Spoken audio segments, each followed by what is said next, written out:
బాహుబలి చిత్రాల తర్వాత ప్రభాస్ పూర్తిగా పాన్ ఇండియా హీరో అయిపోయారు. అందుకు తగినట్లే ఆయన ఎంచుకునే కథలు ఉంటున్నాయి. మహానటి తీసి జాతీయ స్థాయిలో తనదైన ముద్ర వేశారు నాగ్ అశ్విన్.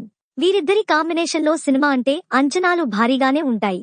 అందుకు తగినట్లుగానే ఓ పాన్ వరల్డ్ సబ్జెక్ట్ ను ఎంచుకుని పురాణాలను ముడిపెడుతూ కల్కి 2898 ADతో ప్రేక్షకుల ముందుకు వచ్చారు.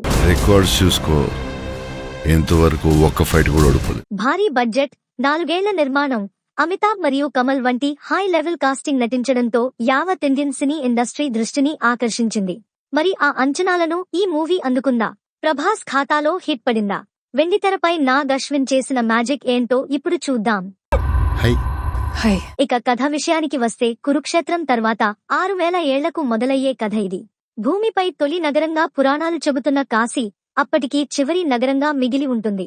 భూమిపై ఉన్న అన్ని వనరులను పీల్చేసి స్వర్గంలాంటి కాంప్లెక్స్ ని నిర్మించి పాలిస్తుంటాడు సుప్రీం యాస్కిన్ కమల్ హాసన్. కాశీలో బౌంటీ ఫైటర్ అయిన భైరవ, ప్రభాస్ యూనిట్స్ ని సంపాదించి కాంప్లెక్స్ కి వెళ్లి అక్కడ స్థిరపడిపోవాలనే ప్రయత్నాల్లో ఉంటాడు.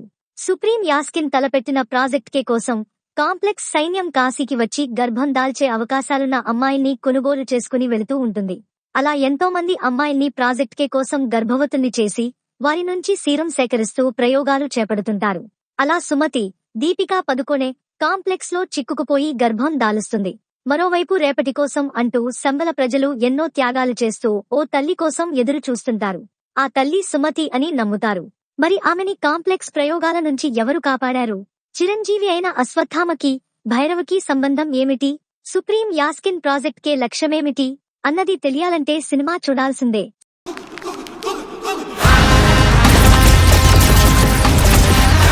హాలీవుడ్ చిత్రాలు చూస్తున్నప్పుడు మనం ఇలాంటి సినిమాలు తీయలేమా? ఇలా ప్రపంచం మొత్తాన్ని కూర్చోబెట్టి మన కథలు చెప్పలేమా అనే ప్రశ్నలు తలెత్తుతూ ఉంటాయి.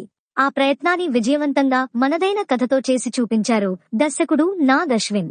కళ్లు చెదిరే విజువల్స్, లీనం చేసే కథ, బలమైన పాత్రలతో మన రేపటి సినిమా కోసం బాటలు వేశాడు.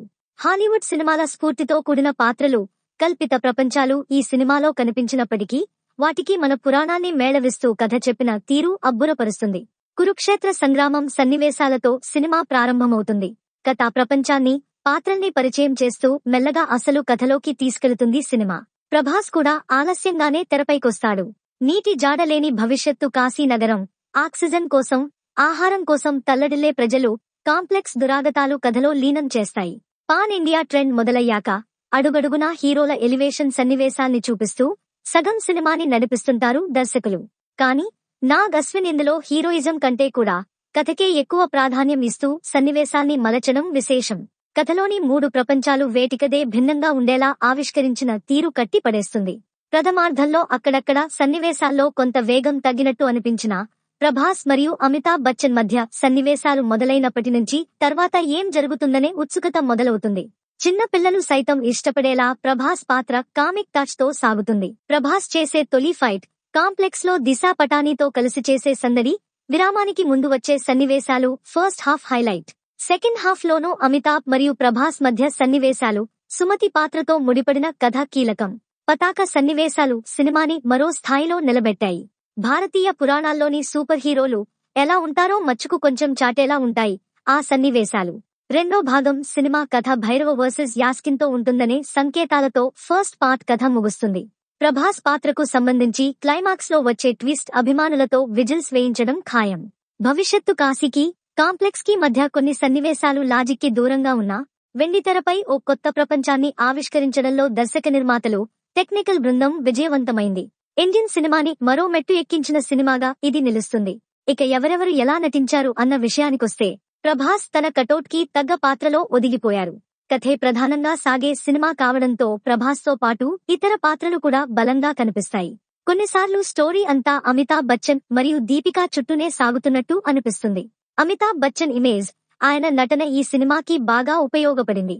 ఈ వయసులోనూ ఆయన పోరాట ఘట్టాలు చేసిన తీరు ప్రేక్షకుల్ని కట్టిపడేస్తుంది. బాహుబలి ప్రభాస్ కటౌట్ కి దీటుగా కనిపించే పాత్రలో మరొకరిని ఊహించలేని విధంగా అమితాబ్ బచ్చన్ నటించారు. గ్లామరస్ గానే అయినా దీపికా పదుకొనే బలమైన క్యారెక్టర్లో కనిపిస్తుంది. దిశా పటానీ పాత్ర అలా మెరిసి ఇలా మాయమైపోతుంది. శోభన, అన్నాబెన్, పశుపతి, మానస్ పాత్రలో స్వాస్థ్ చటర్జీ తదితరులు పోషించిన పాత్రల పరిధి తక్కువే అయినా ప్రభావం చూపించారు. బ్రహ్మానందం మరియు ప్రభాస్తో కలిసి కొన్ని నవ్వులు పంచారు. టెక్నికల్ గా సినిమా ఉన్నతంగా ఉంది.